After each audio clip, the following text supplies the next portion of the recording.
everyone. Welcome to the Community Collaboration Listening Forum. This forum is organized by the City of Ottawa and partners of the United for All Coalition. On behalf of the partners, I thank all the participants for joining us today.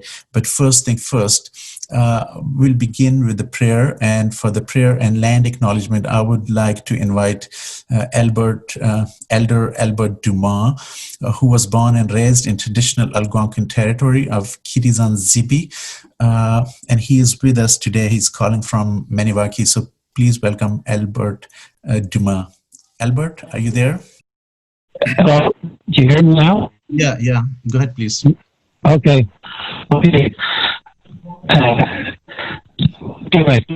Algonquin territory, where people who become one of the Algonquins have been living for thousands of years. One thing about Algonquin territory that not very many people are aware of is that we have the greatest pine trees of this planet are in Algonquin territory. I don't know if it's because of the soil that's here, the clay, or whatever it is, but anyone who knows trees will tell you that we have the greatest pine trees here. Also, you know, at the time of contact, the Algonquins were builders of the best birch bark canoes. You know, they built big canoes, and the canoes held and cargo, and the canoes went over whitewater and fell apart. That's how well made they were. And I mentioned that one time at a conference, and a man in the audience said, if you could build such great canoes, why didn't you build big ships then? And I said to him, well, that was because we didn't want to leave here. Everything we needed was here. We didn't want to build big ships to go and explore to try to find a better place, because we knew there was no better place than where we were living. So I just want to say that, and I want to say, Kichmigwach, the good spirit, Minumanado. We're grateful for everything that Creator placed in our homelands that help human beings to live well. We acknowledge and honor every tree, river, lake, and stream. We acknowledge and honor every bird, animal, fish, and all the good human beings. We're grateful for all those things in the sky world and all those things that live beneath the surface of the earth. We're grateful too for the bees and all the other insects that help the plants to grow. We're grateful for our medicines and for our ceremonies. We're grateful for our ability to prepare ourselves spiritually for that spirit world that will begin when the short physical life ends. We're grateful for our ability to bring peace and comfort to one another during times of troubles and in times of anguish. We ask you now, good spirit, to fill the space where the people in this call are with your blessings, and to touch each of us with the wisdom of our Anishinaabe ancestors. We ask that if there's anybody listening to this call who has a relative or a friend who's suffering somehow, whether from depression or addiction things or some kind of physical sickness, we ask that that relative or friend will have a good day today, and that they will return soon to the family as a role model and as a mentor. We ask these things of you, good spirit, because of the great respect we have for everything that Creator has made. Miigwech, I know we're going to have a good meeting. Thank you so much, Albert Dumas. So Elder Albert Dumas would be with us, and he'll speak to the Aboriginal experience later in the meeting. But let's proceed with the agenda. So I just wanted to begin with a few acknowledgements. Lots of work went into organizing this forum. So special thanks to the city team led by Sausan Rifai and Cynthia Page, who worked closely with the United for All team, particularly the rapid response team, which is comprised of Amira Al-Ghawabi, Ian Benjamin, Sophia Jacob, Jean-Francois Reteli, Julie McKercher, Stéphane Prissault, and Hamid Musa. And also I wanted to thank the presenters for giving their time to us, and also our leaders, including Mayor Jim Watson, Chief Peter Slowly, and also Michael Allen, the CEO and President of United Way. A few housekeeping things besides those technical aspects. Just keep your mics mute, and we won't have much time in the beginning of the forum because we are going to have a few presentations just to set the context. And after that, we'll have about 45 minutes where you'd be able to share your comments, questions, and ideas. So if you have any question, if you have any comments, then what I would suggest you to do is to connect with our co-hosts, put your name in line so that when we get to that particular session, you have the chance to give us your feedback, your questions, and ideas. However, given the time and given the number of participants, we have more than 300 people on the line. So what I would recommend is that please use the chat room, leave us your comments, leave us your thoughts, leave us your ideas so that we could make them part of our final report.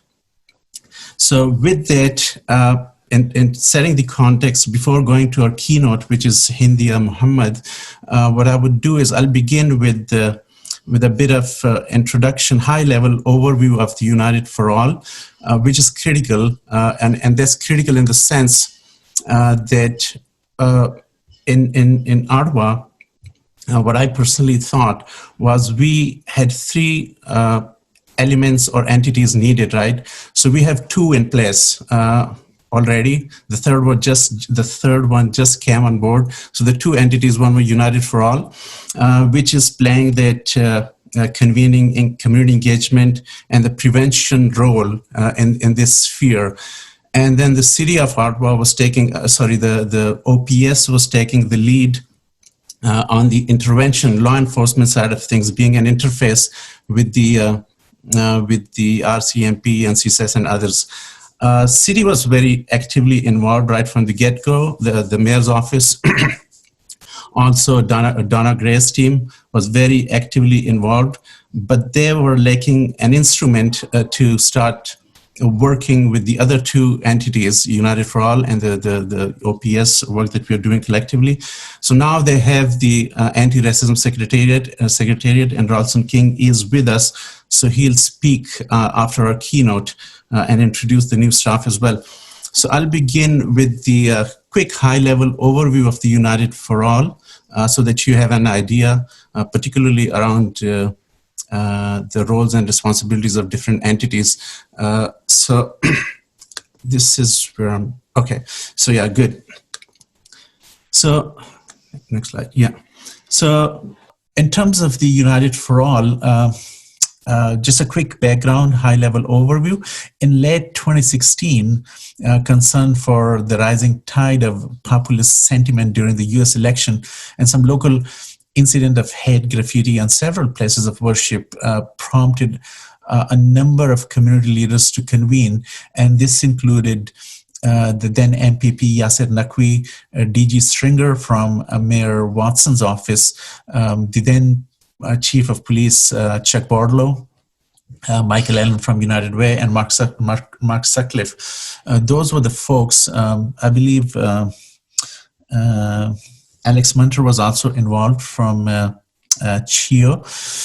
So those were the initial conversation, and during those meetings, it was acknowledged that several grassroots responses were already happening. However, there was no alliance, there was no coalition or a collective as such that could provide cross-sector opportunity for cross-sector collaboration to address a common goal, common agenda.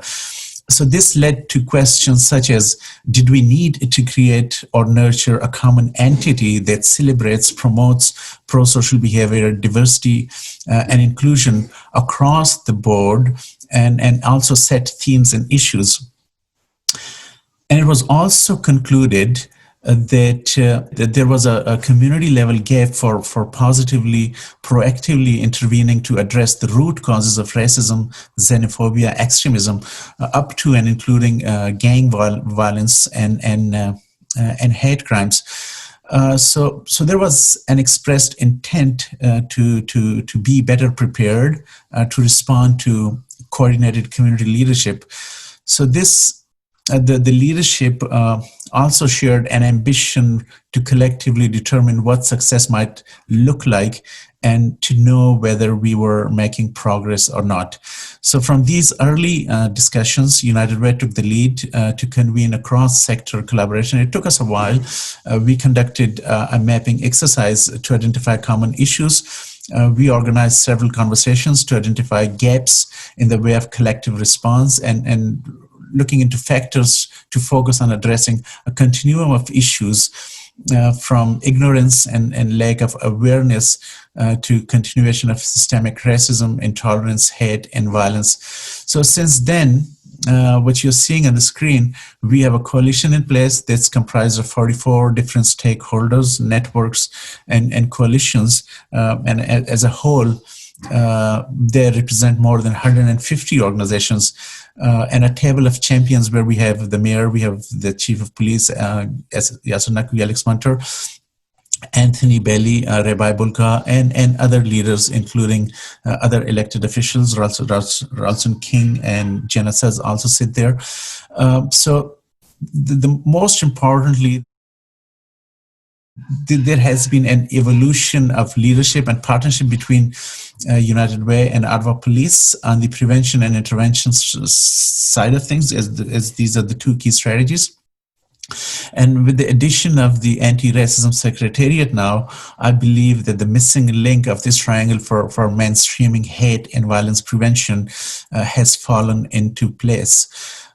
So this was the overall context for the about the United for All. So, and this would provide us a bit of context of where we are at the moment. So we are currently working on an action plan, which we were planning to bring to the community on March the 25th. But then due to the COVID crisis and all those restrictions, we couldn't organize that particular forum for the community leaders to give us feedback on the action plan. But meanwhile, things are evolving. We are refining the action plan, and this forum is going to provide another opportunity to get some new ideas, new thoughts, and make them part of the action plan. So this was the United for All context. So let's move on to our keynote address by Hindia Muhammad, who is the director of Ottawa Local Immigration Partnership, OLIP, who needs no introduction. She's here with us. So Hindia, do you hear me, Hindia? Yes, I hear you. Thank you so much, Abid. I appreciate the invitation to be part of this forum.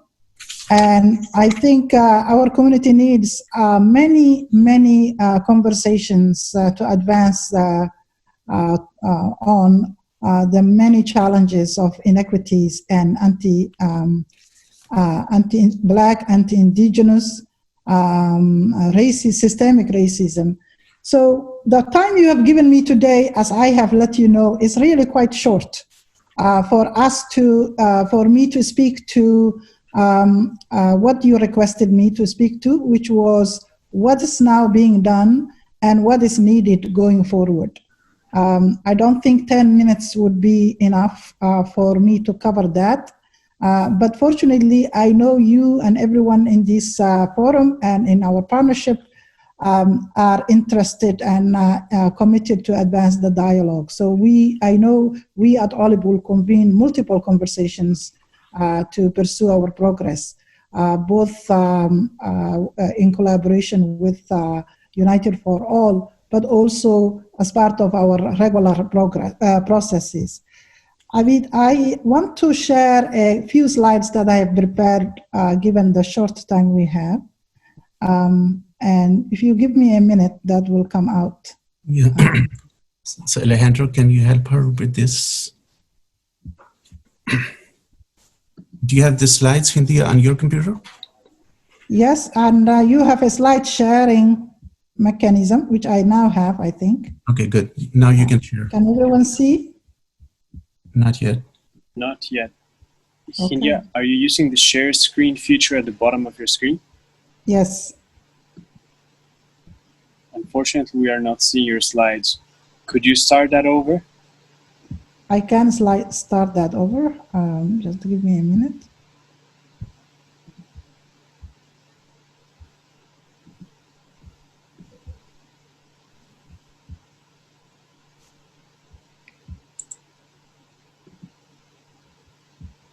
Let's see.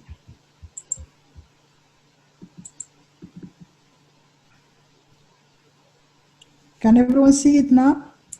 Perfect. We can see it now. Okay, great.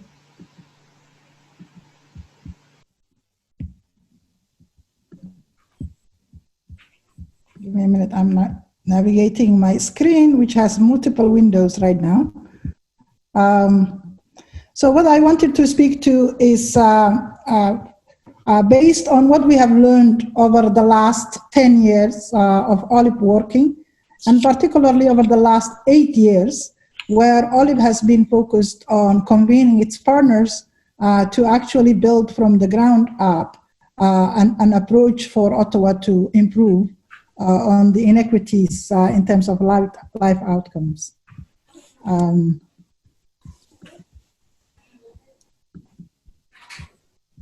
Allow me a minute, okay.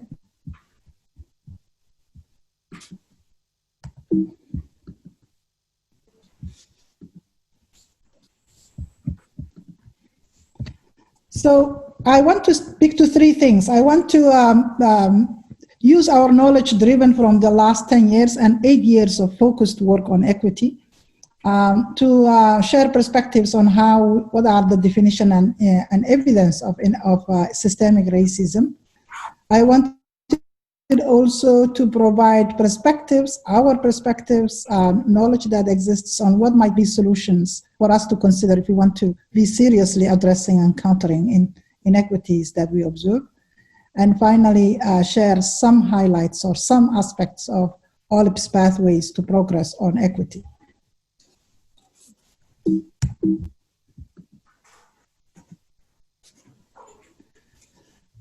So from what I want to think about with you is what might be the roots and practices that underpin systemic racism. There's a lot I can say, but given the time I have, I wanted to focus on our learning in recent years.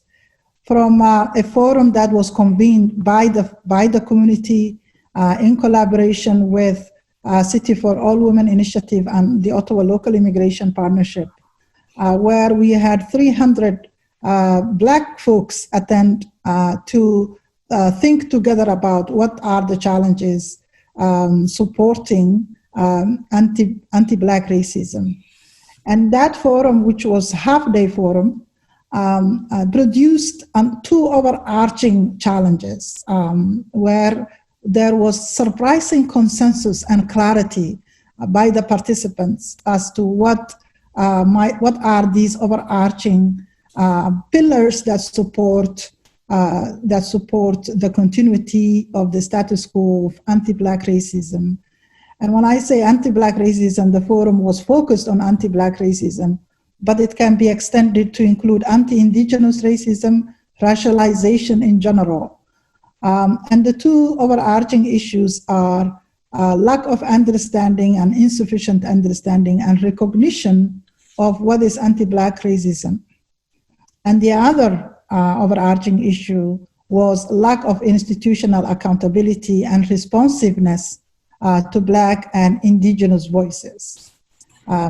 Now, given the moment we are living where there is a public uprising against anti-Black racism, there is an inkling of recognition of what anti-Black racism is. But I'm not sure that there is sufficient understanding of what it is and what produces it. But that it exists, there is now a consensus and a growing consensus, and people are acknowledging it. The key issue with anti-Black racism and anti-Indigenous racism, as opposed to thinking about compared to other racism or racialization processes, is that anti-Black and anti-racism, systemic racism is rooted in Canada's history and culture. It's how we work, it's how we think, it's how some of the institutions were actually established and the purpose of it, and that has not been sufficiently rooted out, even though in discourse we are not where we were several hundred years ago. But in terms of the practice and the policies and the mindsets and cultures, that has never gone away entirely. So that is a base on which the current anti-Black racism and anti-Indigenous racism is based on. What this means in practice is that in the default working of institutions produce inequities. If we don't do anything, or if we stay the current course where there's a lot of hard work and there's solutions, but not deep enough and not sufficient enough, what happens is that the inequities that we are observing will keep to be reproduced, and it will sustain itself. What do we mean by that? Just to start with economic injustices, in an unequal distribution of the public good, of the opportunities of work, the opportunities of jobs, access to possibilities, economic injustice in general, which leads to poor neighborhoods, choices of housing, which is limited for those who don't have enough income, therefore poor neighborhoods. And quite dangerously also, there is some evidence of racialization of poverty. This leads to also low capacity schools in these racialized poor neighborhoods where racialization of poverty exists. What would happen therefore is that we would have low capacity schools and high dropout rates of the population living in those neighborhoods. We also have evidence of over-policing and over-incarceration. Data supports that prison populations are growingly Black and Indigenous. There's also overrepresentation of Black children, particularly, and Indigenous children in child welfare systems. And all of these manifest also in health inequities. And currently we are in fact living a crisis of health inequity where there's high incidence rates of the COVID infections in our community, concentrated on racialized populations and immigrants.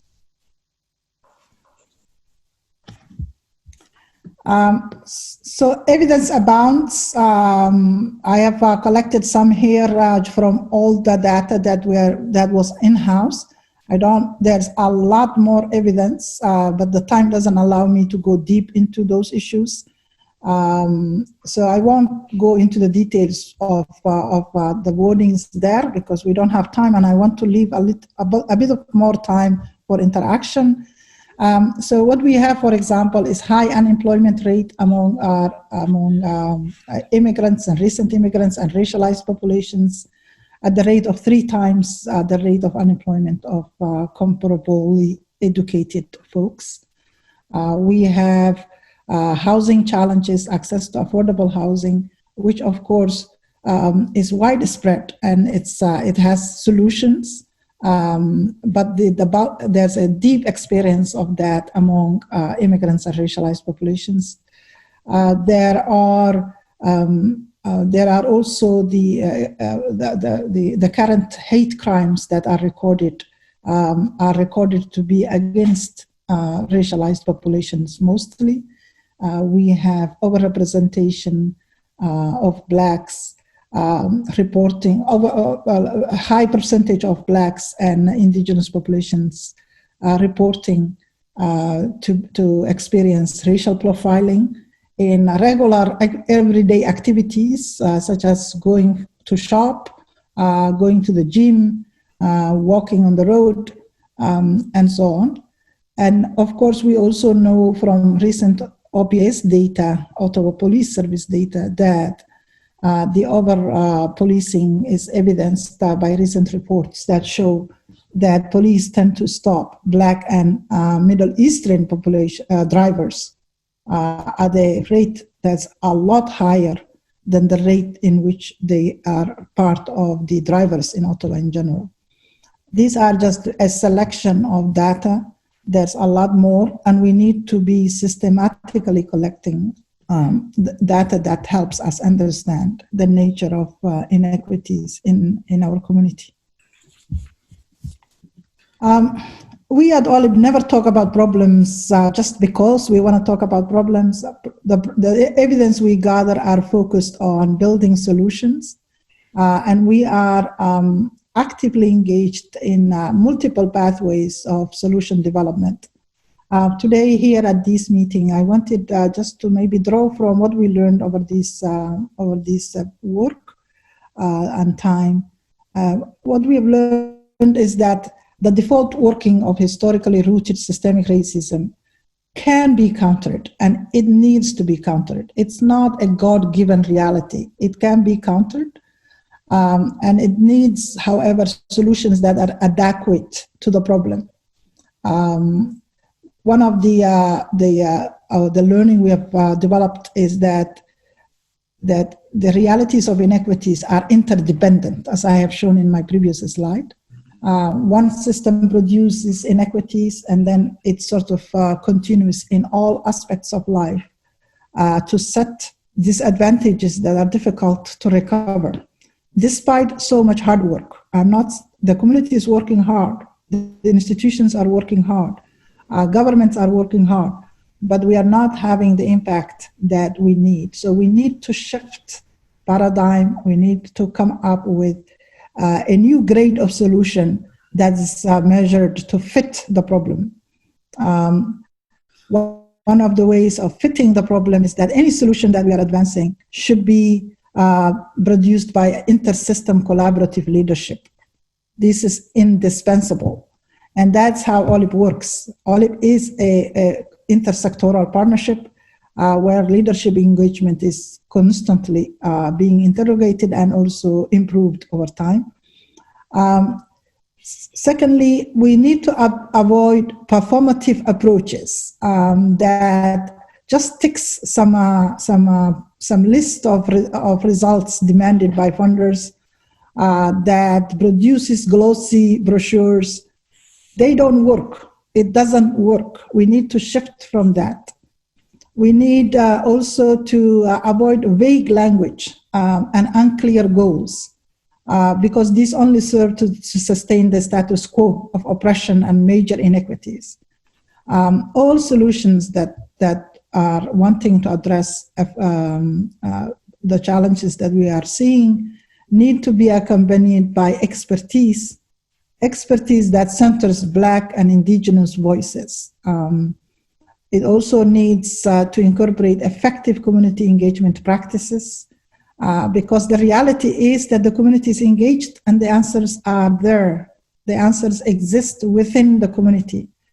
There is a brilliant work underway by grassroots folks, and people are quite clear in terms of what needs to happen.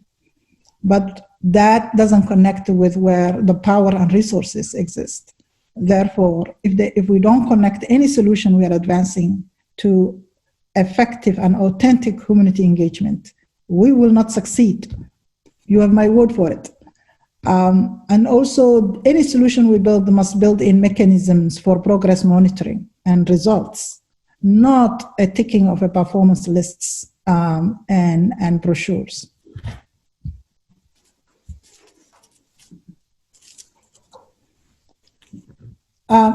The solutions will need to be multifaceted, because the problem is multifaceted. The problem is life scale, from education, school, to neighborhoods and housing, to food production, to economic planning, to city long-term planning. All of these would need to have specific solutions informed by anti-racism. Actively informed by anti-racism that also meets all the criteria I mentioned for solutions to succeed. We need to also work through discomfort. We need to listen. I can count, it's hard to count the number of times where we spoke about these solutions have been discussed by the community and has been articulated, only to leave that there isn't a pick up on. And that it actually just serves to make people uncomfortable.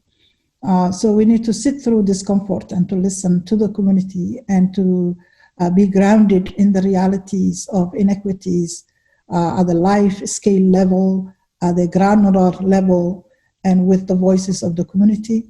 We need to invest in fact, authentic community engagement. We need to recognize the diversity of experiences that exists, including the intersectionalities. People who live intersections of identities that have historically been oppressed would have multiplicity of challenges that a flat analysis would not capture effectively. So we need depth, we need leadership and accountability.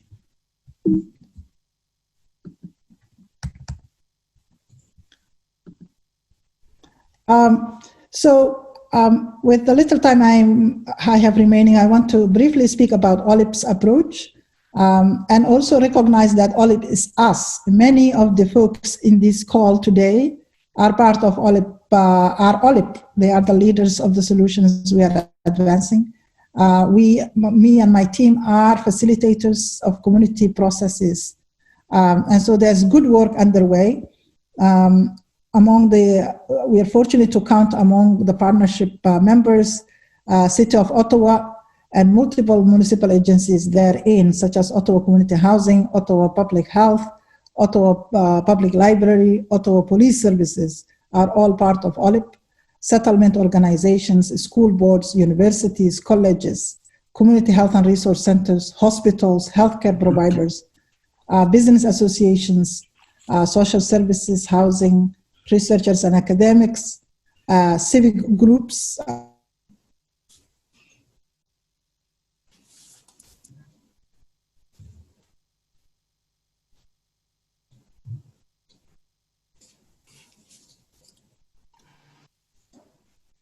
Abid, looks like we've lost India.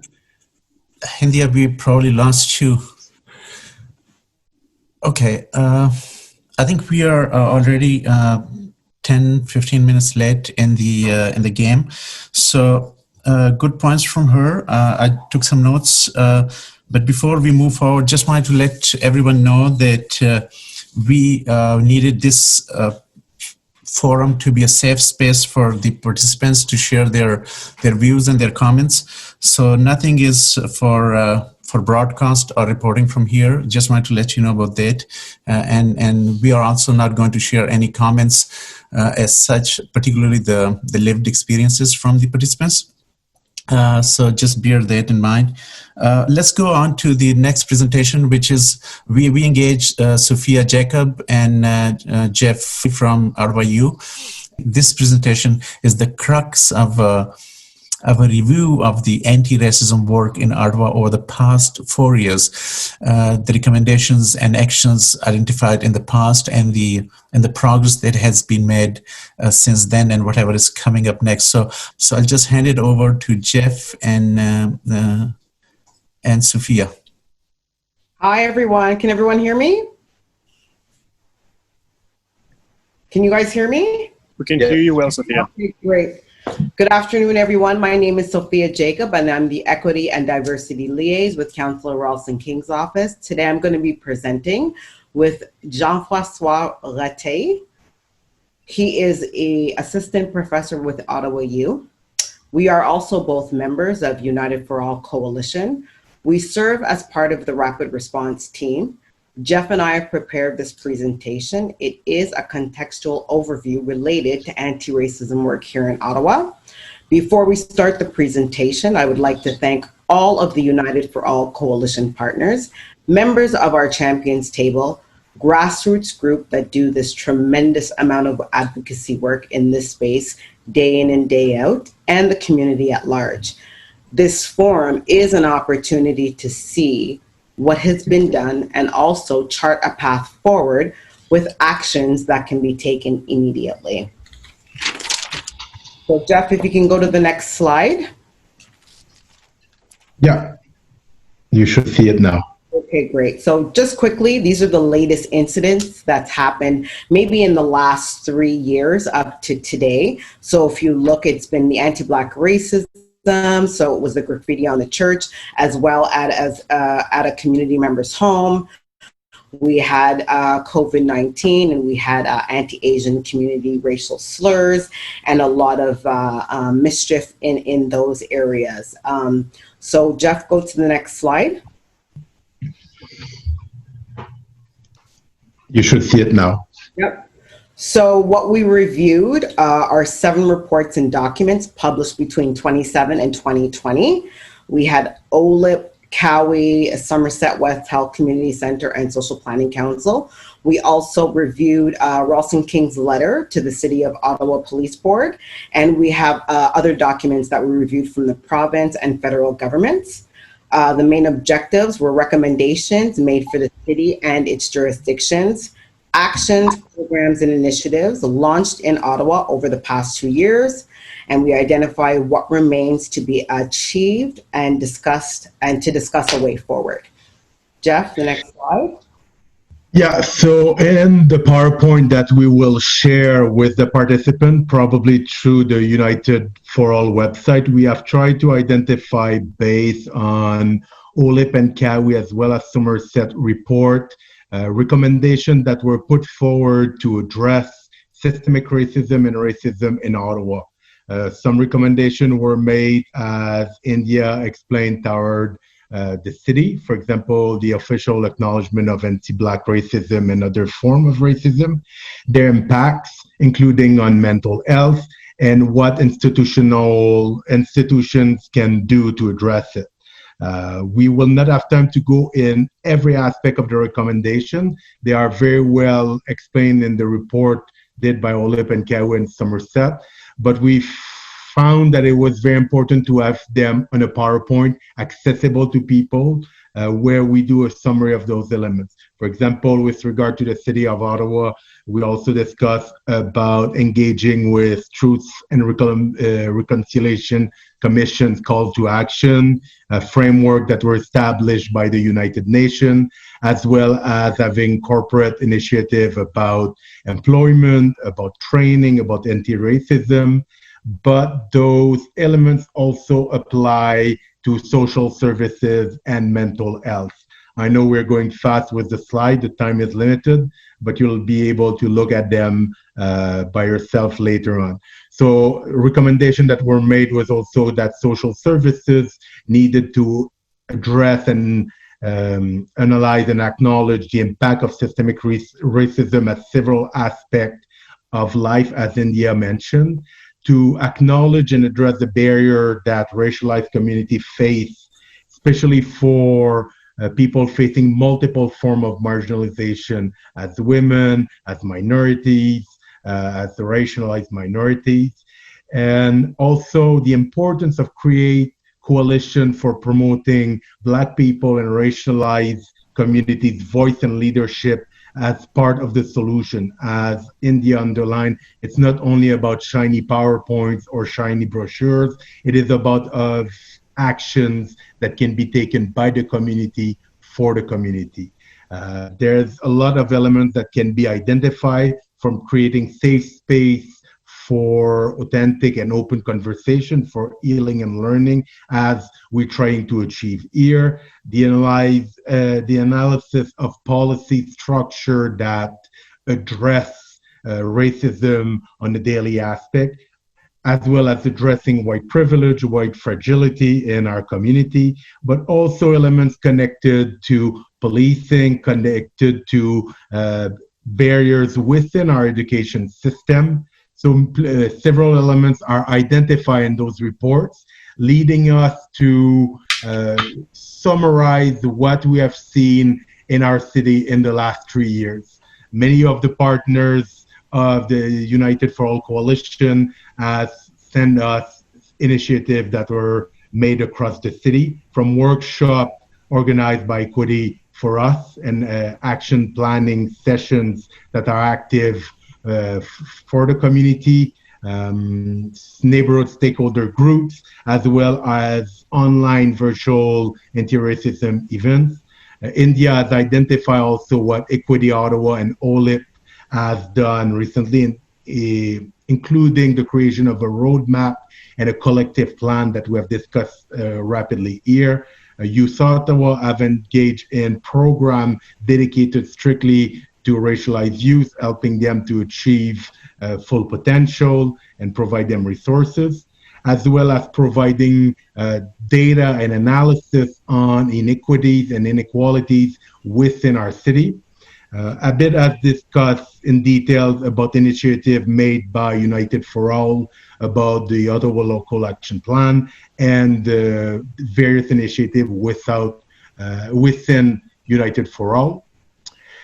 To also address other initiatives that was launched, the City of Ottawa with the Anti-Racism Secretariat initiative with Youth Futures for employment and support of racialized youth in Ottawa, community initiative that Mayor Watson will discuss more later, as well as developing better and more efficient and healthy relationship with the Indigenous community, as well as initiative and equity strategy for women in Ottawa. Crime Prevention Ottawa has launched several events based on their speaker series to discuss and identify resources to fight racism and move forward. And I would mention, and I know that Chief Slowly will discuss about that, the Ottawa Police Service has launched recently the Equity, Diversity and Inclusion Multi-Year Action Plan. From all those initiatives is to understand that when you're talking about human rights, when you're talking about racial discrimination and the way forward, the glass will always be empty. We can always do better, but it is important to understand what was achieved so far in the City of Ottawa in order to understand what are the way forward in our community.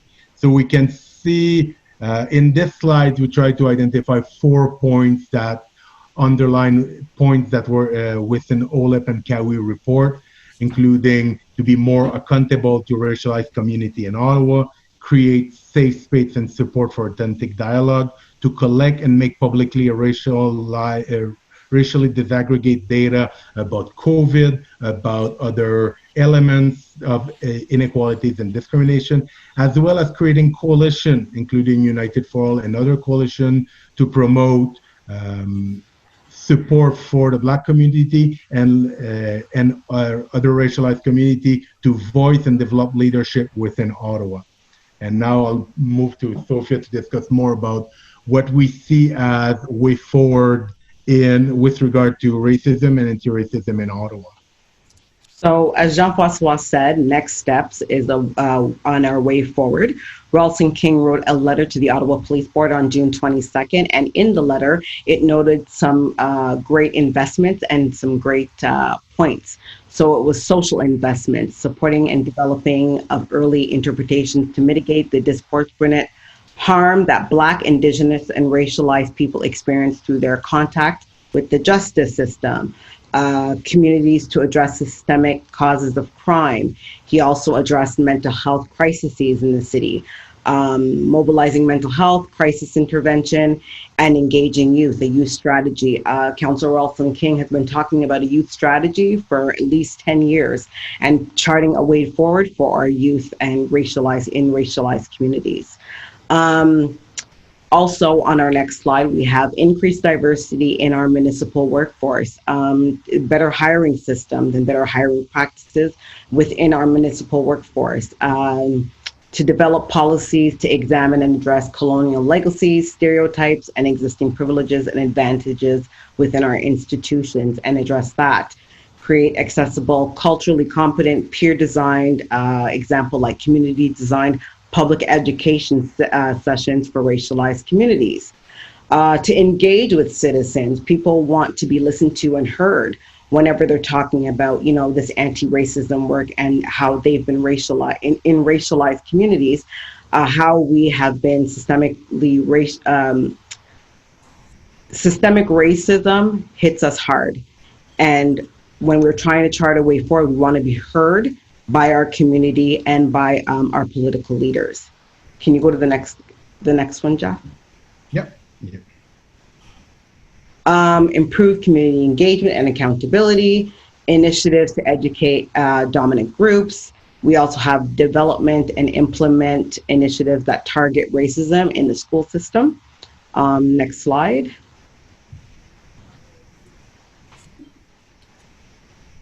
And that is the end of our presentation. Our apologies for going so quick. We are on a time limit, but for anybody that wants these slides, we will have them ready for you, and we can send an email out to you with the slides in both official languages. Again, I want to thank everybody for listening to our presentation, and I'll pass it back to Abid. Thank you so much, Sophia and Jeff. This was a great overview of the work that's already been done and what's coming up. Next up is the person with the official title, the Council Liaison for the Anti-Racism and Ethnocultural Relations Initiatives, but I call him the man behind the Anti-Racism Secretariat and the man in front of the Secretariat. So Councillor Rawlson King is going to give us an update on where things are at the moment. And he's also going to introduce us the anti-racism specialist that the city has just hired. So, Councillor. Thank you so much. And I want to thank United for All for all the work that they've done to bring us together to be talking about racism and discrimination and really addressing anti-racism in a serious way in our city. I think most of you know that racism and discrimination is a very important issue to me. Some people might think, out there that this isn't a pressing issue here in Ottawa and that racism and discrimination doesn't exist. You might not believe that, but I see the emails and I take the phone calls from people. But I've said this before, Ottawa is really no stranger to racism, race-based discrimination, and economic and social disparity. It disturbs me personally when we hear of hate crimes against racialized, Indigenous, and religious communities taking place in our city. In fact, when I took office, literally a month after one of my ward residents was affected by a hate crime. So it saddens me when we hear of children and young people in our community having to deal with discrimination or prejudice amongst their peers at school. And it disappoints me when we hear individuals having difficulty finding employment because of the color of their skin. Of course, these are just a few examples, but we can't bury our heads in the sand. Racism and race-based discrimination does exist in Ottawa. And we must acknowledge this and use this realization as a starting point for effectively address racism and racial discrimination. And we're here together today now because now is the time to act. In November of last year, I brought forth a motion to City Council for the establishment of an anti-racism secretariat at the City of Ottawa. The proposal was accepted and adopted as part of the city's 2020 budget. The work of the secretariat will add an anti-racism lens to the city's strategic plan and policies, and it will build on previous work done to address racial inequity and systemic racism. Over the last few years, the city has worked on numerous initiatives and projects that seek to address racism. Internally, the city's Human Resources Program Unit, responsible for diversity and inclusion, reach initiatives, and develops a corporate diversity and inclusion plan for each term of council. We've been hosting the annual career showcase since 2018, where city employees work closely with various organizations representing diverse communities in our city in order to reach as many diverse people as possible. The city has also developed the Equity and Inclusion Lens, which is designed to enhance the capacity of city staff, management, and councillors to consider equity and inclusion in their employment practices, policy development, and the delivery of programs and services. Externally, we are working on community initiatives, including the Community Development Framework, which is actually active in Ward 13 in Overbrook, Ottawa Local Immigration Partnership Equity Project, the Mayor's Roundtable with the Somali community, our partnership with the Somali Center for Family Services, the Youth Futures program that was outlined just a moment ago, and the Women's and Gender Equity Strategy.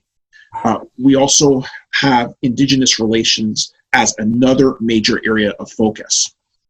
In February 2018, following a consultative process facilitated through the Aboriginal Working Committee, the City of Ottawa approved the Reconciliation Action Plan as a response to the Truth and Reconciliation Commission's call to action. Work is underway to integrate the calls for justice from the Missing and Murdered Indigenous Women and Girls National Inquiry. And last year, the city hired an Indigenous Outreach Program Coordinator to coordinate community outreach and the implementation of the Reconciliation Action Plan. We're also hosting cultural education workshops to support city staff capacity to deliver culturally appropriate services such as Orange Shirt Day, Indigenous human trafficking, and Inuit culture and language. And I always look forward to celebrating our Indigenous community at the city's annual Aboriginal Awareness Day, where we commemorate National Indigenous Peoples Day. Our Cultural Development and Initiatives Unit is also continuing to develop a City of Ottawa Algonquin Anishinaabe Nation civic cultural protocol in collaboration with the Algonquin Anishinaabe First Nation and City of Ottawa cultural and connected sections. These are all great examples of how the city is working to break down barriers to eliminate systemic racism and advance racial equity for Indigenous people, Black, and other racialized populations in our community and within city services and workplaces. Although we're on a good path, we know that we are not there yet and not where we need to be. And this is where the work of the city's anti-racism secretariat will be critical. I'm proud of the work that is coming out of this group in its initial stages, and I'm looking forward to working with staff as we continue to work towards our goal of eliminating racism and discrimination in our city. Later on this afternoon, we will have a chance to hear from community members, and Mayor Watson will speak briefly about some of the Secretariat's steps moving forward. But before I close, I want to take this opportunity to introduce you all to the city's newly hired anti-racism specialist, Yusra Osman. So this was a long time in the coming, but we were happy to introduce her. Yusra is a Black Canadian anti-racism educator, registered social worker, mental health counselor, and researcher. And she is committed to the healing and resilience of intersectional Black, Indigenous, and other racialized communities in the face of racism and racial trauma, and to the anti-racism work that strives to bring about the systemic change that's needed in the city. Yusra's main goal is to help apply a race equity lens to the city's programs, services, and policies to ensure that Indigenous, Black, and racialized community members have the opportunity to experience a city that serves them fully. We are thrilled to have Yusra as part of our team, and I look very much forward to working with her and learning from her experience and her expertise in this area. So once again, welcome Yusra. And again, I want to thank our hosts, United for All Coalition, for helping make today's forum possible and for their support. And I extend my appreciation to everyone participating today. When we hear from you, it's going to be key because you are the key to this forum's success. You have a lot of insight to provide, and I know that what you tell us today will be very helpful as we move forward towards our goals of improving many of the issues that are affecting our city today. So I hope that many of you find today's experience, which is the first of many, because I know that people have been saying, there are much more people in the city who want to participate. But we want to definitely hear from a wide array of people on an ongoing basis in the most widest of ways and engage the city in a wide way so that it is impactful. But thank you so much for this work that's being undertaken, and I look forward to listening to the community on this call. Well, thank you so much, Rawlson King. This is great. Thanks for your lead, and we are looking forward to working together on this thing. Yusra, are you around? I thought your line dropped. So. Hi. Yes, I'm listening in on the phone. Oh, okay. It seems like about 3,000 people in the city have lost power, so I think that's also happened to Hindia. Oh, really? Yeah. So I can get started if everyone can hear me. Yeah, go ahead, please. Okay, great. Hi, everyone. Thank you, Councillor King, for the kind introduction, and to the whole city for the warm welcome in my new role. Thank you, United for All, for your work on this event. We really value your partnership. My name is Yusra Osman, and as Councillor King said, I recently began a new role as the city's anti-racism specialist. A little bit about me. I'm proudly Black Canadian and a member of Ottawa Somali community. I have worked in recent years as a mental health counselor, working with diverse clients at community health centers and in a campus setting. I'm also a contract instructor at the School of Social Work at Carleton University, educating students about race and racialization. I have worked delivering anti-racism trainings and on research projects related to both trauma and racism in our communities. So in summary, in short, all of my work has been dedicated to putting anti-racism into action. I hope to bring to my work with the city an approach that's grounded in the methodologies and knowledges that our communities, both current and historic, have articulated to address racism. Indigenous, Black, and other racialized advocates have paved the way for us, and I am here to listen and work alongside the coalitions, the residents, the communities, working hard in our city to fight against racism. My work also begins with a deep recognition of Algonquin and Anishinaabe presence and nationhood, and the importance of solidarity between Indigenous and other racialized communities. Systemic change needs to happen at all levels of government, including our city, and this systemic change needs to be guided by Indigenous, Black, and other racialized voices. Intersectional anti-racism is a lens through which we can review all of our city structures in order to ensure that Ottawa is truly a place for everyone. So one of the long-term goals of the anti-racism specialist position is to work with colleagues across the City of Ottawa, as well as community partners and stakeholders to develop an anti-racism strategy for the city. So there will be many steps on the road to this goal, and this forum is one of the first steps. And going forward, we'll have an upcoming survey to receive insights from the wider community. So I will be listening closely to what our communities want to see in the strategy, and we'll be working with Councillor King, Mayor Watson, the Women and Gender Sponsor Table, and all of Council, as well as the whole city team towards a meaningful plan. So I'm really looking forward to working with the remarkable advocates, activists, artists, community leaders, and public servants of our city to do this important work. Thank you. Well, thank you, Yusra, and welcome. I see lots of welcome and support and congratulations in the chat box. So you are in safe hands. Oh, and thanks, everyone. I hope I get back on so I can see the chat and respond. Yeah, we can feel your passion in your words and your voice. Thank you so much. Thank you, Julia. We have lots of comments on your comments in the chat room. Thanks for your courage. Thanks for sharing. So we just wanted to give. There are plenty of stories, thousands of stories like this, but we wanted to give our participants and our leaders a chance to hear firsthand how the Black community and the racialized communities are experiencing systemic racism. I have Amit Sanyal next, but I would just ask Amit to please leave your comments in the chat room because we are over time, so sorry about that. But we need to move on to the next section. So as we heard, right, so systemic racism and social inequalities run deep across our country, and our own community here in Ottawa is not exempt from these problems. So many other communities are facing various forms of discrimination. However, for today's forum, what we have done is that we have picked up 3 representatives, one from the Indigenous community, the other one from the ASCB community, and then East Asian communities, just to give us a very high level 4 to 5 minutes overview of their lived experiences and in the context of all the conversation that we have had so far. So first on my list is Elder Albert Dumas, who was here with us and opened the session. Albert, are you still there? He's calling us from Maniwaki. So Albert? Yeah, do you hear me? Yes. Do you hear me? Yes, go ahead, please. Okay.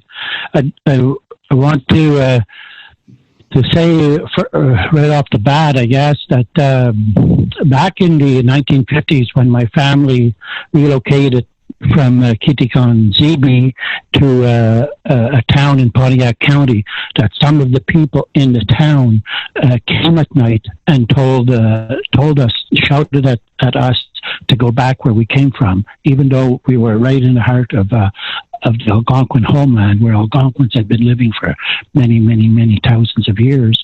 These people told us to go back where we came from.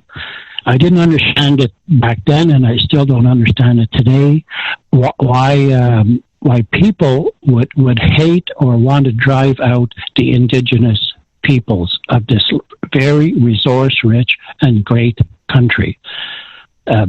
There's absolutely no sense to it. I worked as a bricklayer for over 40 years in the Ottawa region. I retired from bricklaying and began doing work in the community. I worked at Millhaven in a prison J unit. It was a very violent place when I started working there. And I worked for a few years as an advisor for the parole board at Indigenous hearings. And one day I overheard two parole board members, which, by the way, all the parole board members were white people at that time. There was no parole board member of color.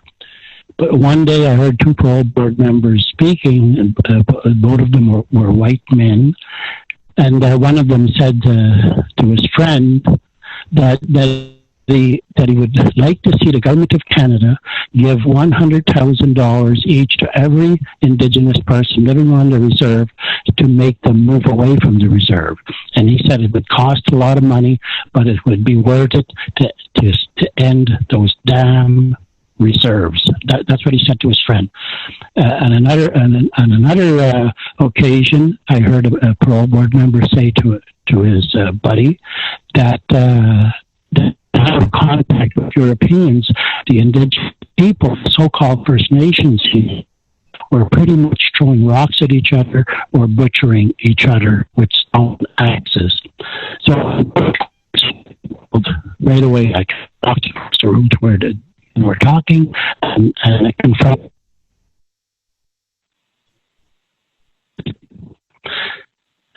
We think, though, that if these men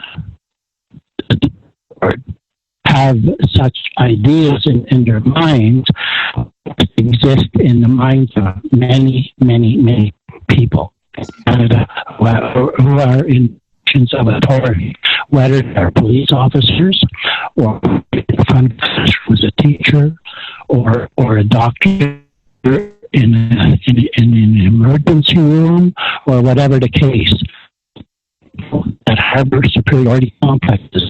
Too many people in this country really believe in their hearts that their presence here was helpful to Indigenous peoples, that were starving, that we would have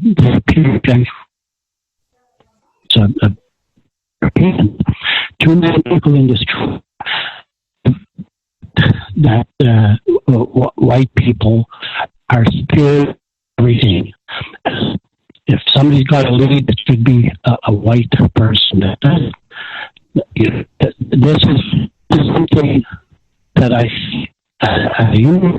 as a spiritual advisor and in many things that I'm involved in the community with restorative practices and sentencing circles, whatever the case. I know that if any Indigenous peoples in, they see us as tax, see us as useless, whatever they're thinking. I'm sorry, Albert, but we're losing your connection. Oh, I don't know. Do you hear me now? You're breaking, Albert. Oh. Well, I can't help that. So what do you want me to do? I think we'll give it one more shot. Just wrap it up for us, please. Okay. I'll just step outside my house and maybe it'll be better. Okay. Is that better now? Like, I think so. Yeah. Anyway, that's been my experience.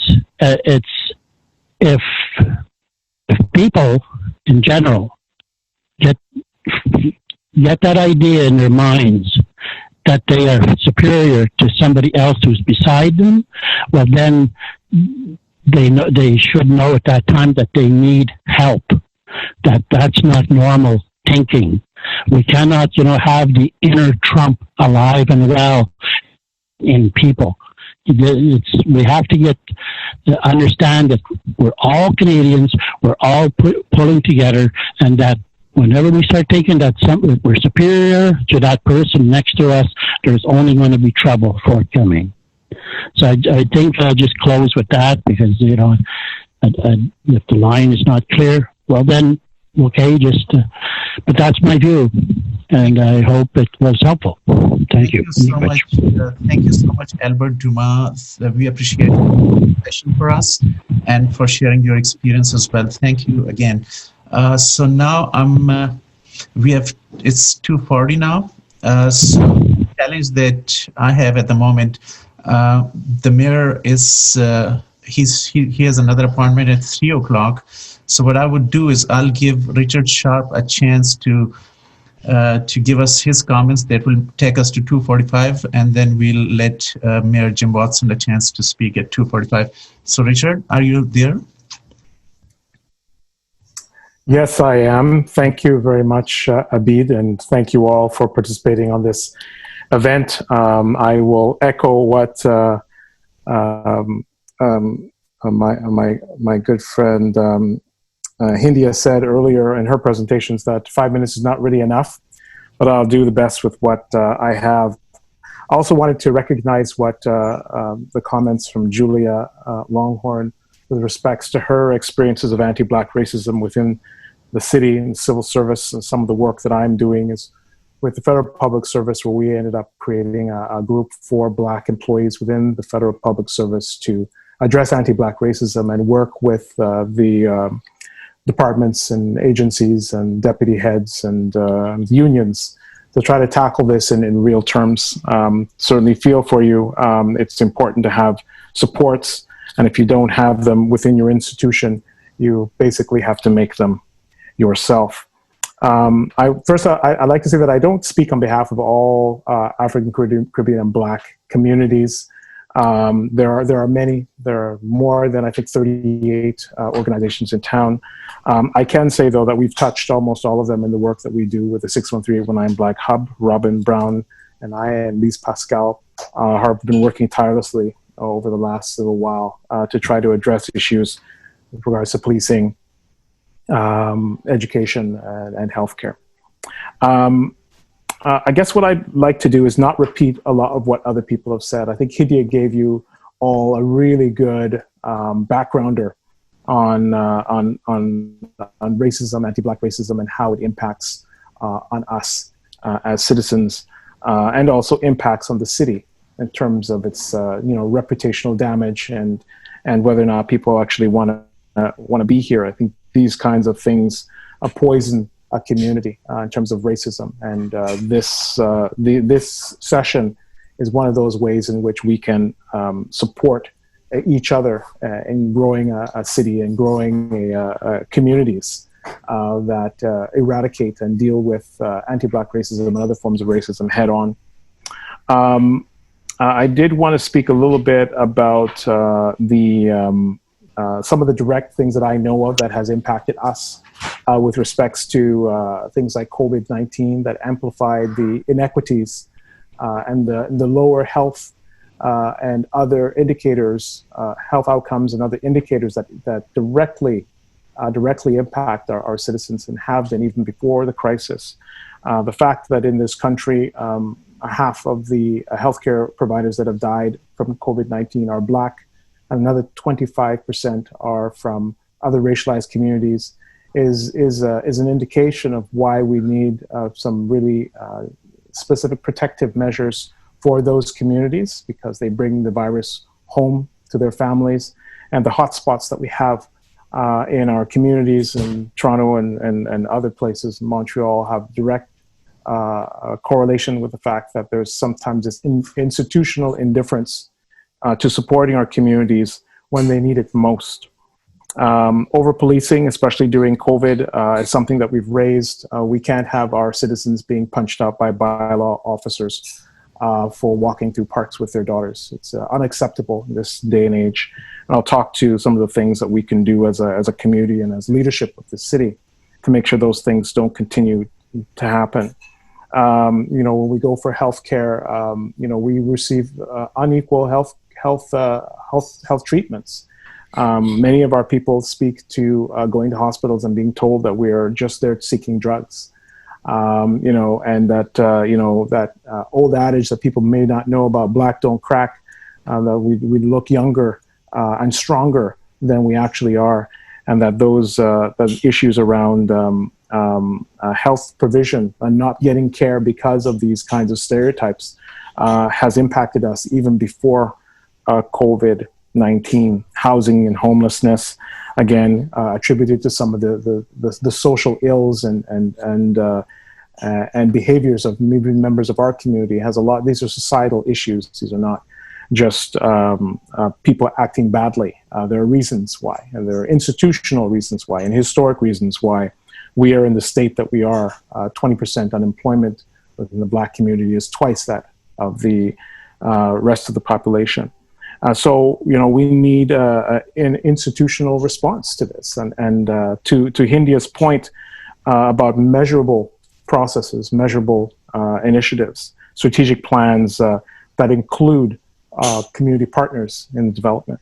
I'll end here by talking about leadership to tackle these kinds of issues. Again, leadership must come straight from the top of our institutions, our public institutions, and our private partners, federal and so on. We're looking for that unequivocal, full-throated support for Black lives coming from the very top of this organization. It sets the city, and for other community groups, it sets the tone and the stage for these great and important conversations. Very much welcome the work that Rawlson and his team have accomplished with the Anti-Racism Secretariat. Welcome Yusra as part of that team. We're looking forward to working with her as members of the community. Happy to be working with Chief Slowly on a reference group that represents a number of organizations to address policing, especially in the Black community and racialized communities. We see that there's progress and a goodwill on the part of a number of these partners, and also members of Black community organizations and other organizations. I think of OLIP and of course the United for All Coalition. These kinds of groupings force us, provide an opportunity for us to engage in meaningful work towards the change that is necessary, that must take place in this city, so that we can participate fully as full citizens. I can't stop not mention sort of on the education piece, United for Children and Youth, and other groups that are, and Parents for Diversity, other groups that are working with us around education. It takes a community to raise our children, and that community needs to also embrace the public institutions from which we draw services, and we need their support and good stewardship of public resources and so on. So I'll end there because I got to run real quick and let Mayor Watson do his thing. So thank you very much for the opportunity, and look forward to working with you and the other partners as part of this coalition. Thank you. Thank you. Thank you so much, Richard Sharp. Thanks for your leadership and contribution, and look forward to working with you. So, Dr. Jayobi Chen, hope you don't mind. That's your turn, but I'm giving it to Mayor Jim Watson because he has to leave. So after that, we'll have Chief Peter Slowly and Michael Allen after that. But let me give it to our Mayor Jim Watson, please. Great. Well, thank you, Abid, very much, and thank you for your leadership in pulling us all together, and to all the people who've been on the Zoom call for the last hour or so. I've enjoyed very much the dialogue, and obviously concerned about some of the specific issues of racism that I've heard and seen today, and I thank those individuals for their bravery in coming forward. Je remercie certainement la coalition et Centraide de l'Est de Ontario. C'est vraiment important, cette partenariat avec la ville d'Ottawa. I also want to thank the City of Ottawa's new anti-racism secretariat, an idea that was brought forward, as we all know, from my colleague, Councillor King, and for the work that he's doing. And I look forward to formally welcoming Yusra to the City of Ottawa as our new specialist in anti-racism, and wish her the very, very best. And as you heard from Councillor King earlier today, he's taken this issue on with great passion and great expertise. And Yusra and he and the entire team here at the City of Ottawa is very much committed to eliminating systemic racism in our society. So thank all of the participants. I understand there's a couple hundred on the Zoom call, which is great. Je remercie également chacune et chacun de vous pour votre présence dans cette forum. The number of participants, as I mentioned, is encouraging because it does demonstrate that people are wanting to come together to discuss ways to eliminate racism in our community. I also think it's a good indication of how we can work together to ensure that we live in a welcoming, diverse city that is free of discrimination and racism. I speak for myself, and I'm sure many others who participated in this forum. I've learned a lot from your stories and the challenges that many of you have faced in our society. And let's be honest, we often look and scowl at the United States and see what a mess it is down there, but we don't have clean hands on this as well. We have systemic racism in all of our institutions, whether it's the police department, city hall, federal government, the corporate sector.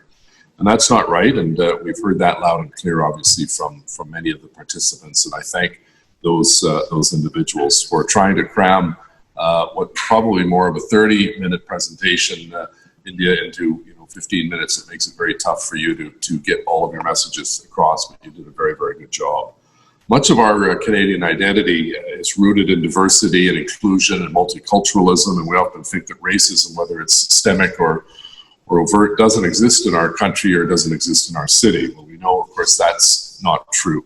Right here in Ottawa and across the country, there are people and communities, particularly Indigenous peoples, Black and other racialized populations, who face systemic discrimination literally on a daily basis. What does this mean for them? Well, it means they face more obstacles when looking for employment.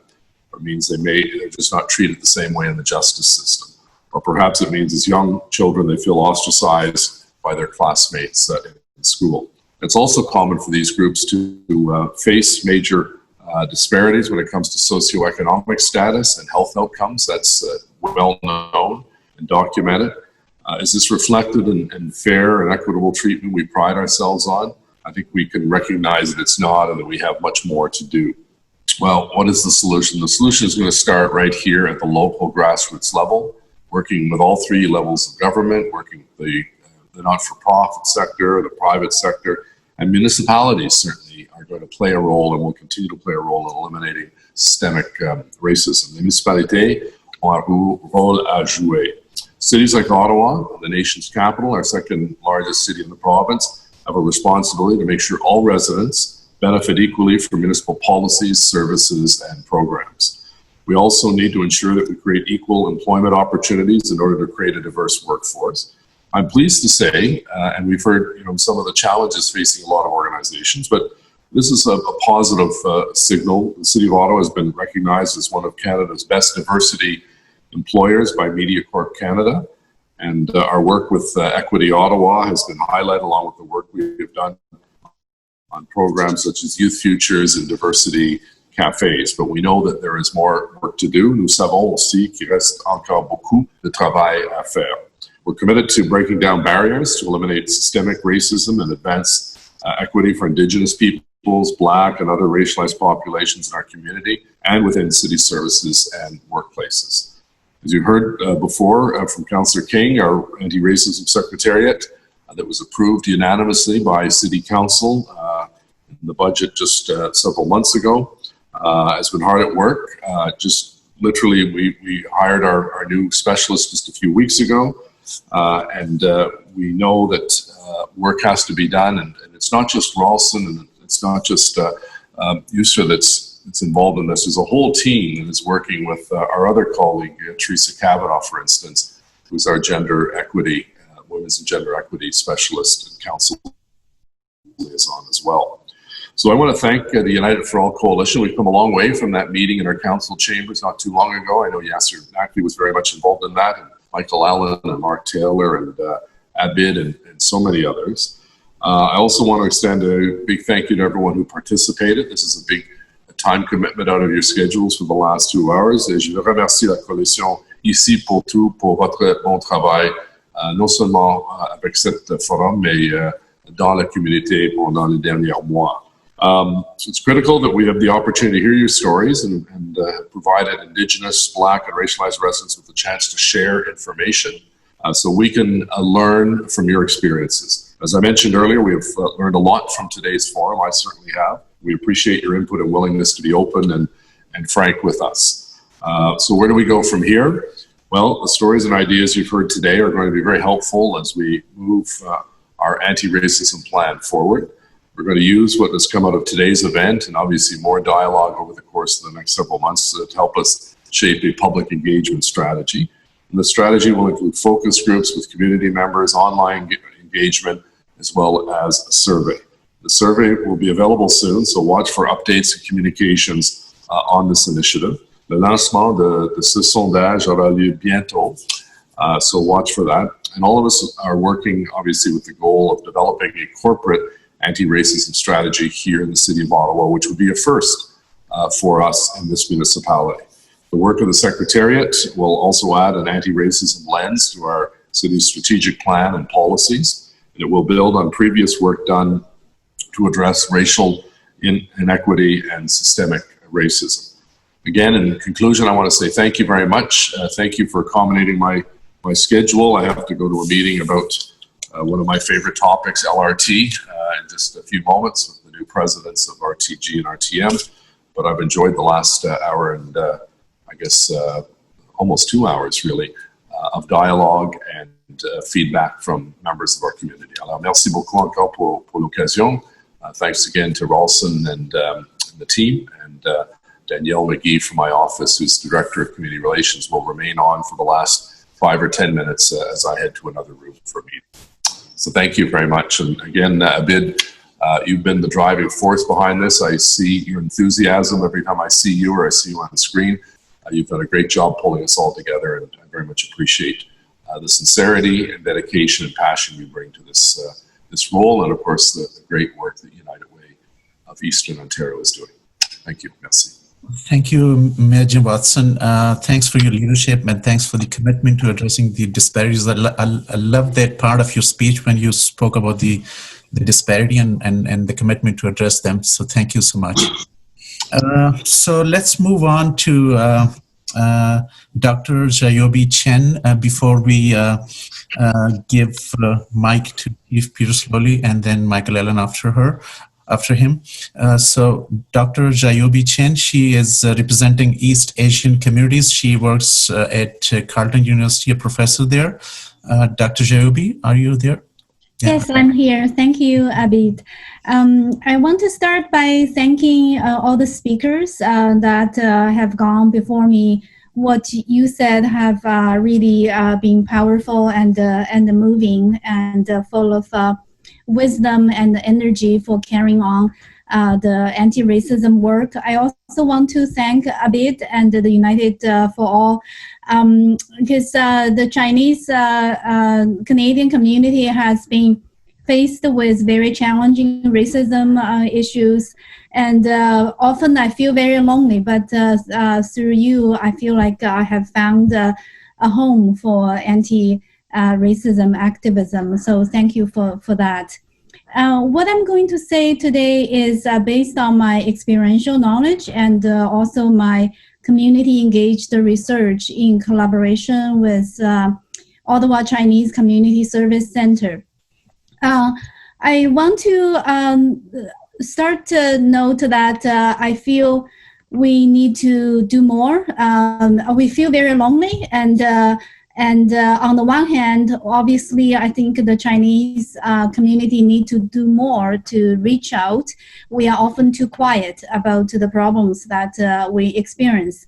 But on the other hand of the problem is also that there is a assumption about assumption that we do not experience racism. So I hope that by sharing our experiences, we can bring awareness to issues of racism that this particular community experience. I find it's really, I want to thank the speakers, especially two of them who went before me, who spoke about overt and covert racism, because that's exactly what I want to say. On the one hand, we have an upsurge in anti-Chinese and by extension, anti-Asian hate. And this is most visible when it comes to overt attacks. So we have many reports of people being refused the service, being coughed at, spit on, pushed, and beaten, and a lot of graffiti as well. And based on a survey conducted by Angus Reid Institute, we can estimate about 50% of Chinese Canadians have experienced verbal assaults and other assaults. And 60 of Chinese Canadians have changed their daily routines to avoid attacks. We have heard lots of despicable attacks, including harassment of children in the most vile ways online. So we are really feeling the burden of the psychological burden of blame, of finger pointing, and fear for safety. Now, many are aware of these issues, I think, because of media's report, and many Canadian politicians have condemned these incidents of racist attacks. However, most are not aware, or if they are aware, are silent about covert systemic anti-Chinese racism, which actually is at the root of these overt attacks. So I want to speak a bit about that. While we pay attention to overt incidences of attacks on the street, which we can often see thanks to new communication technology, our cell phones, let's not forget that what we are witnessing is a shadow pandemic caused by a virus, which I would name it the escaping the Chinese virus. We are witnessing irresponsible politicians, lobbying groups, and some media use and promote inflammatory commentaries using terms such as the China virus, the Chinese virus, Wuhan virus, and the CCP virus. CCP stands for the Chinese Communist Party. I have leaflets delivered to my door claiming that the CCP or China is behind this pandemic. So the Chinese have become the scapegoat of our time, like the Jews in the past. Indeed, anti-Chinese sentiments have been building up in Canada for some time. Chinese scapegoating has become a go-to narrative. It has been established as a common sense, as a norm almost. This is because we are living in a time of geopolitical shift. That's part of the context. With China's rise in economic significance, with the tension between China and the US escalating, particularly with Trump in power, Chinese scapegoating has become an easy weapon for politicians and for some in the public to grab and take relief from. I just want to briefly mention a recent Canadian example, which is a Global News report on April 30th. That report painted a very distorted picture of the Chinese Canadians. It alleged that Chinese Canadians helped the Chinese Communist Party stockpile PPE supplies with intention to sell later for profit. Now we have to remember in January and February, only China was affected by COVID, and it was a very frightening situation. And so Chinese people, my friends in the community, they bought PPEs and sent back to their families and friends and hospitals. They acted out of humanitarianism, compassion, and voluntarism, but instead their actions got painted as sinister acts directed by a foreign government. I led a petition to protest against this, but to this day we have not received any apologies or willingness to have a dialogue about this issue. Now, this kind of reporting, irresponsible reporting, directly fuels anti-Chinese hatred, and the evidence of this can be found in hateful anti-Chinese, anti-immigration comments left at a website featuring the Global News report. I'll quote some: millions of sleeper cells, and intern all Chinese, and so on. So as some commentators have observed, any Chinese Canadian who had higher education will now be faced with the question, who do you work for? That will be the implicit question that we will be faced with. Remember Derek Sloan's racist outburst at Dr. Teresa Lam. He said, does she work for Canada or China? Now, on many occasions, this question will be raised, but will be raised in very covert ways, and harm will be done. Opportunities will be lost, and exclusions will happen. However, the evidence of this discrimination will be elusive, because it's not a fist, it's not a push, it's not a spit, and it's not a slur. Now, this is one form of systemic racism that is on the rise in China. It is very insidious, very subtle, but very systemic. So it's troubling that for me and for us in the community that many people, many leaders would denounce attack incidents, but they choose to stay silent about the root cause, about the Chinese scapegoating propaganda. So I want to just use perhaps 30 seconds to outline some initiatives that we are doing in the community to help address some of this. The first one that I want to mention is there has been community collaboration with the police service. We had the police officers who came to the center, the community service center, to give a seminar about reporting these incidents. And I have also been working with the community service center to produce a Mandarin radio program series on understanding racisms. So far, we have produced the programs on a number of topics, such as understanding racism and the pandemic, and hate is crime, and the third one is George Floyd's death and Black history. And the fourth one was history of Chinese Canadians. We really feel that we need to do a lot more public education about racisms, and we need to build a lot more relationship with other community organizations, with anti-racist organizations. So I will stop there, and I welcome your questions and comments.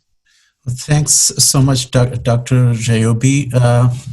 And excuse my messages in between because we are running short on time. I hope that Chief Peter Slowly is around because he had to run for a meeting as well.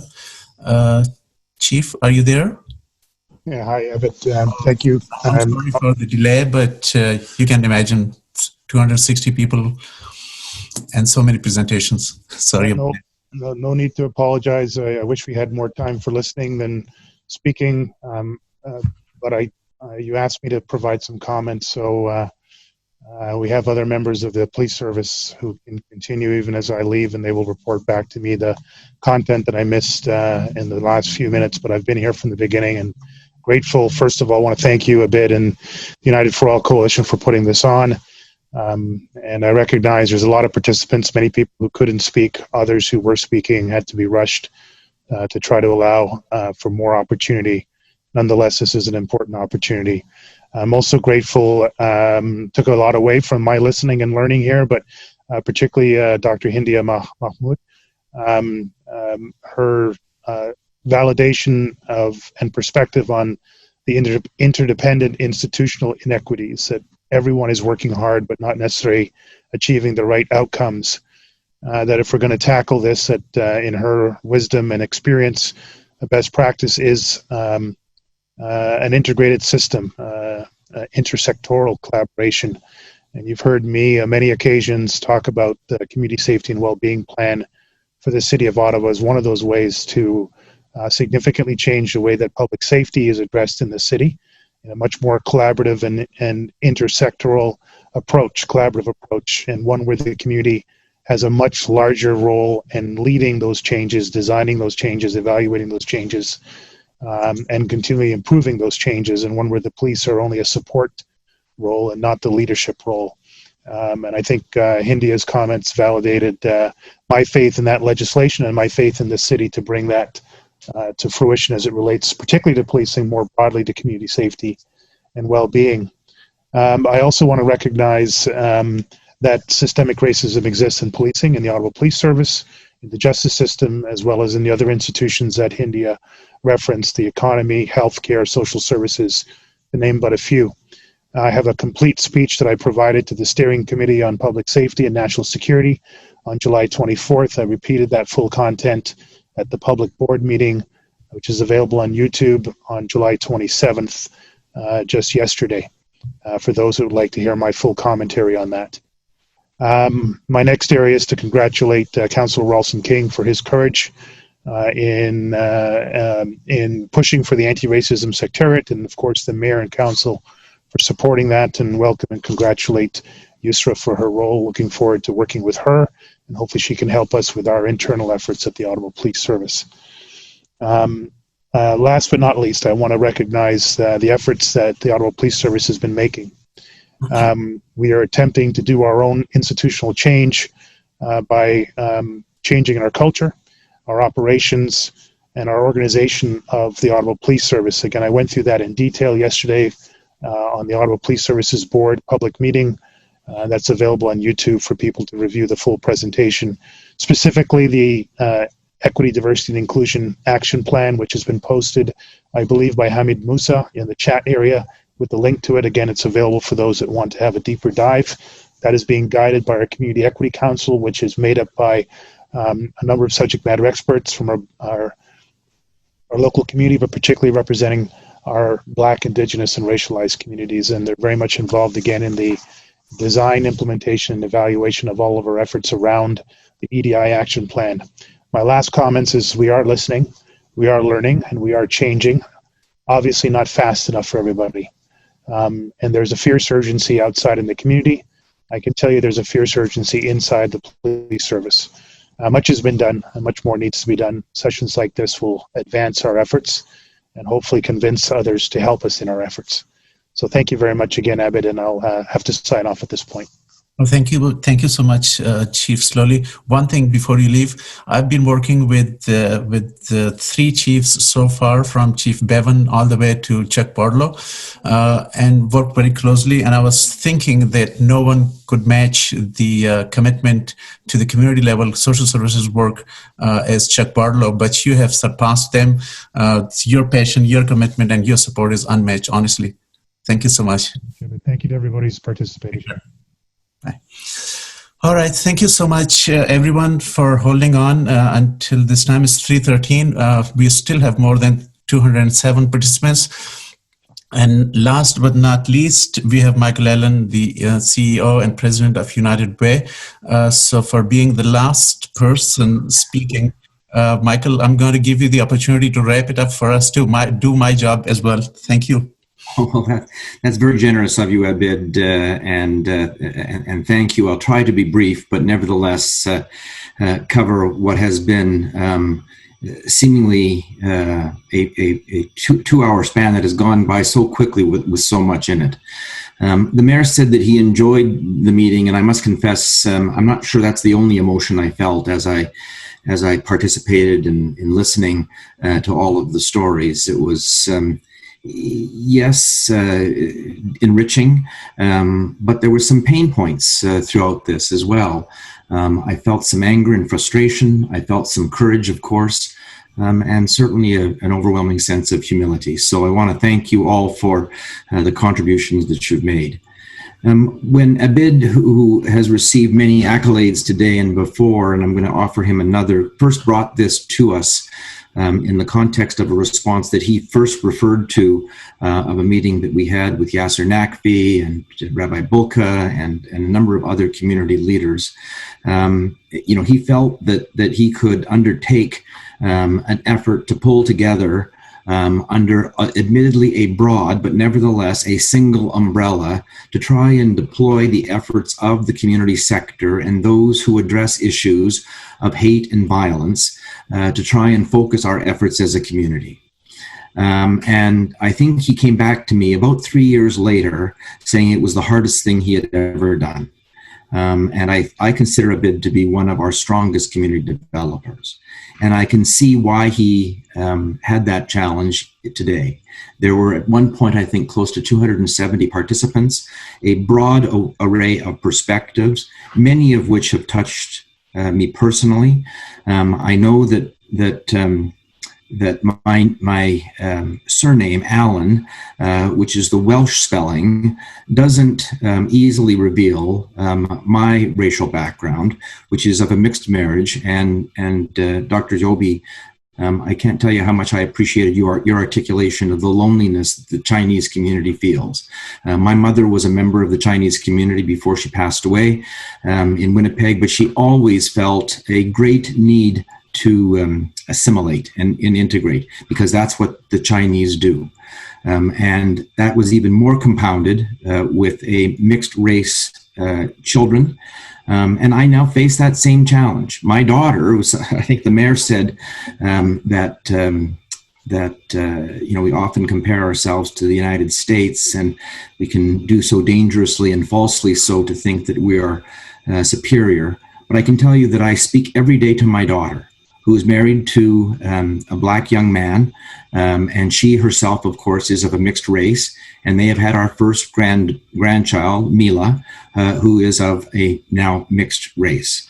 And so we go through special and different challenges than I have heard today. Not that they are better or worse. We have our privileges, we have our challenges, but that loneliness that you spoke to, Dr. Joby, was very, very meaningful and touched me. So thank you for articulating that. My final comment will be that I have valued very much this listening forum. I know that the city wanted to put life into the commitment that they have made, and Councillor King, congratulations on your leadership and commitment. I am feeling very, very blessed, I think, to have built a foundation here that I do not see everywhere. And I do have all of you, and particularly Abid, to thank for that. We have some institutional buy-in and commitment that is not necessarily shared in every jurisdiction. We have an alignment of literally hundreds of organizations and individuals that all bring a slightly different set of perspectives and expectations and strategies. And our challenge now, and the challenge that United Way will commit to through United for All, will be to convert those perspectives into action. How can we now have this conversation, have this deeper appreciation for one another, and yet move forward on the strategies that Abid spoke to that the United for All coalition has developed back in March? There are more strategies to be added, but there's more aspects of our work that will be done. And so this foundation probably needs to continue to share our stories, because there is very significant power in sharing perspectives and sharing stories. But I will hope for, and I will continue to urge our collective efforts to put these sentiments into actions, into strategies. I want to acknowledge the work that's done by the Ottawa Police Service, done by the City of Ottawa, done by other levels of government. I believe we have, in large measure, strong allies to build this work.